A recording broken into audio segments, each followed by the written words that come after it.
ഇപ്പോൾ ഒരു ദൃശ്യാവിഷ്കാരത്തിലേക്ക് പോവുകയാണ്. എനിക്ക് തോന്നുന്നത് ആശാ ശരത്തിന്റെ നേതൃത്വത്തിലുള്ള സ്വാഗതഗാന ആവിഷ്കാരമാണ് വേദി ഒന്നിൽ നടക്കുന്നത് എന്നുള്ളതാണ് ഞാൻ മനസ്സിലാക്കുന്നത്. അപ്പോൾ അത് കഴിഞ്ഞ ഉടനായിരിക്കും ഉദ്ഘാടന ചടങ്ങ് ആരംഭിക്കുക.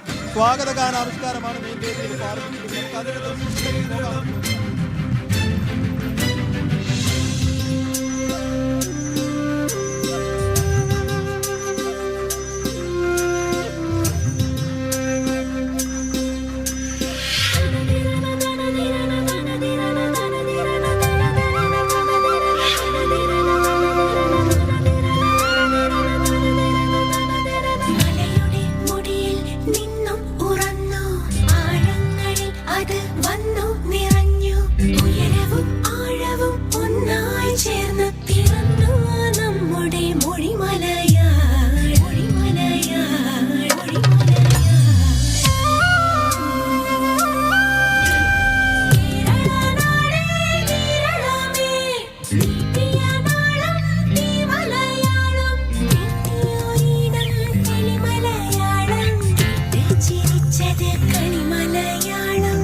ഒന്നായി ചേർന്നു പിറന്നു നമ്മുടെ മൊഴി മലയാളം.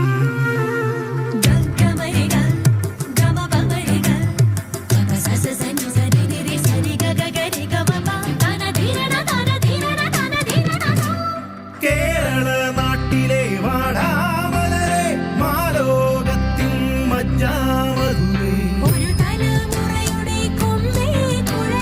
കഥ പറയുന്നവരുടെ കാതലിയേ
നടി ആശാ ശരത്തിൻ്റെ സ്വാഗത ഗാനത്തോടെയാണ് കലോത്സവത്തിന് തിരിതെളിയുന്നത്. ഇനി അല്പസമയത്തിനകം ഉദ്ഘാടന ചടങ്ങാണ് നടക്കേണ്ടത്. മുഖ്യമന്ത്രി പിണറായി വിജയൻ ഉൾപ്പെടെയുള്ളവർ വേദിയിൽ സന്നിഹിതരാണ്. സൈഫുദ്ദീൻ വീണ്ടും ചേരുന്നു. സൈഫുദ്ദീൻ, എപ്പോഴാണ് ഈ ഉദ്ഘാടന ചടങ്ങ്? തീർച്ചയായും അടുത്ത ഉദ്ഘാടന ചടങ്ങാണെന്ന് നമുക്ക് നിസ്സംശയം പറയാം അജിംസ്. ഇത് ആശാ ശരത്തിൻ്റെ നേതൃത്വത്തിലുള്ള സ്വാഗത ഗാനാവിഷ്കാരമാണ് കഴിഞ്ഞത്. നവകേരളം എന്നുള്ള തലക്കെട്ടോടു കൂടിയ സ്വാഗത ഗാനമായിരുന്നു. അത് അവസാനിച്ചു കഴിഞ്ഞിരിക്കുന്നു. അതുതന്നെയായിരുന്നു ഉദ്ഘാടന ചടങ്ങിന് മുന്നോടിയായുള്ള ഏറ്റവും പ്രധാന ആകർഷണങ്ങളിലൊന്ന്. ആശാ ശരത്തിനൊപ്പം സ്കൂൾ വിദ്യാർത്ഥികളും കൂടി ചുവടുവെച്ച ആ സ്വാഗത ഗാനത്തിൻ്റെ ആലാപനം, അതിൻ്റെ ദൃശ്യാവിഷ്കാരം അവസാനിച്ചിരിക്കുന്നു. ഇനി ഉദ്ഘാടന ചടങ്ങ് തന്നെയാണ്. ഇപ്പോൾ കർട്ടൻ താഴ്ത്തിയിട്ടുണ്ട്. മുഖ്യമന്ത്രിയും മന്ത്രിമാരും ഉൾപ്പെടെയുള്ളവരൊക്കെ ഇതിനകം സദസ്സിൻ്റെ മുൻനിരയിലുണ്ടായിരുന്നു. അവർ ആ സ്വാഗതഗാനാവിഷ്കാരം കാണുകയായിരുന്നു. ഇനി അവർ വേദിയിലേക്ക് കയറിയിരിക്കും. ആ വേദി ഒന്ന് സെറ്റ് ചെയ്യാനുള്ള, സ്റ്റേജ് ഒന്ന് സെറ്റ് ചെയ്യാനുള്ള ഒരു 10 മിനിറ്റ് വേണ്ടി വരും എന്നുള്ളതാണ് മനസ്സിലാക്കുന്നത്. അത് കഴിഞ്ഞോടുകൂടി ഉദ്ഘാടന ചടങ്ങ് ആരംഭിക്കുകയാണ്. 1 മണിക്കൂർ വേണ്ടി വരും എന്നുള്ളത് തന്നെയാണ് നമ്മൾ പ്രതീക്ഷിക്കുന്നത്. അങ്ങനെ വരുമ്പോൾ ഇപ്പോൾ 10:15 കഴിഞ്ഞു, 10:20 ആകുന്നു. ഒരു 11:30 മണിയോടുകൂടി ആദ്യത്തെ മത്സര ഇനം മോഹിനിയാട്ട മത്സരം ഇവിടെ അരങ്ങേറാൻ കഴിയുമെന്നുള്ളതാണ് മനസ്സിലാക്കുന്നത്. നേരത്തെ 11 മണിയായിരുന്നു വെച്ചിരുന്നത്. വിദ്യാഭ്യാസ മന്ത്രി പറഞ്ഞിരുന്നത് കൃത്യസമയം പാലിക്കുക എന്നുള്ളത് തന്നെയാണ് നമ്മുടെ ഏറ്റവും പ്രധാനപ്പെട്ട അജണ്ട എന്ന് നേരത്തെ കഴിഞ്ഞ ദിവസം മീഡിയ വണ്ണുമായി സംസാരിച്ചപ്പോഴൊക്കെ വിദ്യാഭ്യാസ മന്ത്രി പറഞ്ഞതാണ്. പക്ഷേ ഒരു സ്വാഭാവികമായ വൈകൽ, അത് ഒരു കാലതാമസം ഉണ്ടാകും. അതിനനുസരിച്ച് ഇപ്പോൾ ഒരു അരമണിക്കൂർ വൈകിയായിരിക്കും ഇവിടെ ആദ്യത്തെ മത്സരം ആരംഭിക്കുക. പക്ഷേ അതേസമയം മറ്റു വേദികളിലൊക്കെ കൃത്യമായി തന്നെ മത്സരം ആരംഭിക്കുമെന്നുള്ള നിർദ്ദേശം, അറിയിപ്പ് ഇതിനകം സംഘാടകർ നൽകിയിട്ടുണ്ട്. ഒ മാധവൻ സ്മൃതി എന്ന 2ാം വേദിയിൽ 11 മണിക്ക് സംസ്കൃത നാടകം നടക്കുന്നു. ഭരത് മുരളി സ്മൃതി 3ാം വേദിയിൽ 11 മണിക്ക് ഹയർ സെക്കൻഡറി സ്കൂൾ വിഭാഗത്തിൻ്റെ മാർഗം കളി ആരംഭിക്കുന്നു. ജയൻ സ്മൃതി 4ാം വേദിയിൽ ഹയർ സെക്കൻഡറി സ്കൂൾ വിഭാഗം ഗേൾസിൻ്റെ ഭരതനാട്യം ആരംഭിക്കാനിരിക്കുന്നു. SR ഓഡിറ്റോറിയം ലളിതാംബിക അന്തർജനം സ്മൃതി എന്നുള്ള വേദിയിൽ 5ാം വേദിയിൽ 11 മണിക്ക് ഇംഗ്ലീഷ് സ്കിറ്റ് നടക്കുന്നു. അറബനമുട്ട് മാപ്പിളകല ഐറ്റമായ അറബനമുട്ട് ഹൈസ്കൂൾ വിഭാഗം അറബനമുട്ട് 11 മണിക്ക് ആരംഭിക്കുന്നു. അത് തിരുനെല്ലൂർ കരുണാകരൻ സ്മൃതി ഹാൾ വിമലഹൃദയ ഗേൾസ് NSS വേദിയിൽ അത് അറബനമുട്ട് നടക്കാനിരിക്കുന്നു. ചാക്യാർ കൂത്ത് നടക്കുന്നു. വേദി 7-ൽ കൊട്ടാരക്കര ശ്രീധരൻ നായർ സ്മൃതിയിൽ ക്രിസ്തുരാജ് ഹൈസ്കൂൾ ഓഡിറ്റോറിയത്തിൽ ചാക്യാർ കൂത്ത് 11 മണിയോടുകൂടി ആരംഭിക്കുന്നു. ആ നിലക്ക് ജനപ്രിയ ഐറ്റങ്ങളെല്ലാം ഇന്ന് രാവിലെ